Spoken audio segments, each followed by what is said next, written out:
ಪುನೀತ್ ರಾಜ್ಕುಮಾರ್ ಅವರು ನಮ್ಮನ್ನು ಅಗಲಿದ್ದಾರೆ. ಆದರೆ ಕೆಲಸಗಳ ಮೂಲಕ, ಸಿನಿಮಾಗಳ ಮೂಲಕ ಅವರು ನಮ್ಮೊಂದಿಗೆ ಇನ್ನೂ ಜೀವಂತವಾಗಿ ಇದ್ದಾರೆ. ಅದೇ ರೀತಿ ಅವರನ್ನ ನೆನಪಿಸಿಕೊಳ್ಳಲು ನಾನಾ ರೀತಿಯ ಕೆಲಸಗಳನ್ನ ಮಾಡಲಾಗುತ್ತಿದೆ. ಈಗ ಪುನೀತ್ ಬಯೋಗ್ರಫಿ ಬರೆಯಲಾಗಿದೆ. ಈ ಬಗ್ಗೆ ಅಪ್ಪು ಜನ್ಮದಿನದ ಪ್ರಯುಕ್ತ ಅಶ್ವಿನಿ ಪುನೀತ್ ರಾಜ್ಕುಮಾರ್ ಅವರು ಘೋಷಣೆ ಮಾಡಿದ್ದಾರೆ.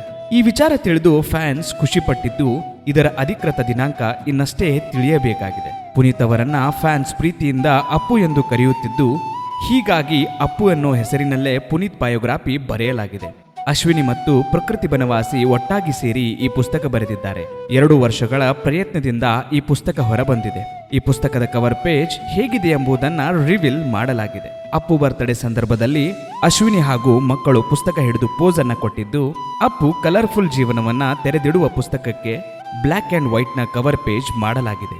ಈ ಪುಸ್ತಕದಲ್ಲಿ ಯಾವೆಲ್ಲ ವಿಚಾರಗಳು ಇರಲಿವೆ ಎನ್ನುವ ಕುತೂಹಲ ಮೂಡಿದೆ. ಸದ್ಯದಲ್ಲೇ ಅಧಿಕೃತವಾಗಿ ಅಪ್ಪು ಪುಸ್ತಕ ರಿಲೀಸ್ ಮಾಡಲು ಅಶ್ವಿನಿ ಪ್ಲಾನ್ ಮಾಡಿದ್ದಾರೆ. ಪುನೀತ್ ಜನ್ಮದಿನದ ಪ್ರಯುಕ್ತ ಅಪ್ಪು ಸಿನಿಮಾ ರಿಲೀಸ್ ಆಗಿದೆ. ಈ ಸಿನಿಮಾ ಎಲ್ಲಾ ದಾಖಲೆಗಳನ್ನ ಉಡೀಸ್ ಮಾಡಿದೆ.